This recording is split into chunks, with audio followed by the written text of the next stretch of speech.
So Apple just dropped the iPhone 17 lineup along with the iPhone Air. And naturally, the big question on everyone's mind is, should you buy now or hold out for the iPhone 18 Pro and Pro Max? I mean, is it really worth waiting a whole year? Well, leaks and early reports are already giving us some clues, and honestly, the iPhone 18 could bring some pretty exciting upgrades. Apple doesn't just build one iPhone and then figure out the next one after release. They're always years ahead, testing ideas, working on prototypes, and refining features. Just think back to the early 2000s. They were working on the iPad before the first iPhone even came out. Same thing with the Vision Pro. Tim Cook admitted it was in development for almost a decade before launch. So, yeah, it's no surprise that leaks about the iPhone 18 are already floating around. Let's talk about what might actually change. First up, Dynamic Island. Rumors say it could shrink by about a third thanks to next-gen Face ID sensors that are smaller and more efficient. That means less of a chunk at the top of your screen and more room for content. Don't expect fully hidden Face ID under the display just yet. That's probably still a generation or two away. But a smaller Dynamic Island is still a win. Next, Apple might be spicing things up with the back design. Instead of the plain glass we've had for a while, leaks suggest a translucent look. Imagine being able to see parts of the MagSafe coil and some of the internal components. It wouldn't be totally clear like an old iMac, but it'd give your phone a unique identity compared to the iPhone 17. Definitely a conversation starter. Another change? The camera control button that first showed up on the iPhone 16. Apparently, Apple is reworking it to give pro photographers more flexibility.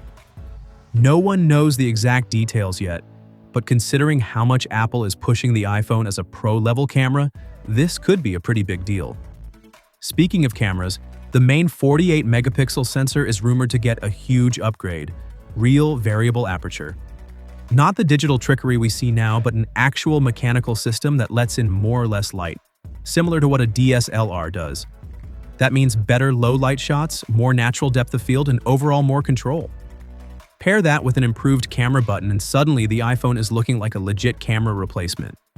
Power-wise, the iPhone 18 Pro is expected to debut the A20 Pro chip built on a 2-nanometer process.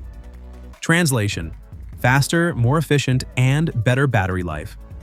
Sure, smaller chips usually run hotter, but with vapor chamber cooling already in the iPhone 17 Pro, Apple should have that covered. And finally, let's talk about connectivity. Apple might ditch Qualcomm entirely in favor of their own C2 modem chip. That would mean faster, more efficient 5G with even less battery drain. Combine that with the new A20 chip, and you've got a phone that's not just faster, but smarter about power use. So those are 6 of the biggest rumored upgrades for the iPhone 18 Pro lineup. A smaller Dynamic Island, a translucent design, a redesigned camera button, variable aperture camera tech, the A20 Pro chip, and Apple's new modem. Now the real question is, do you grab the iPhone 17 now or wait it out?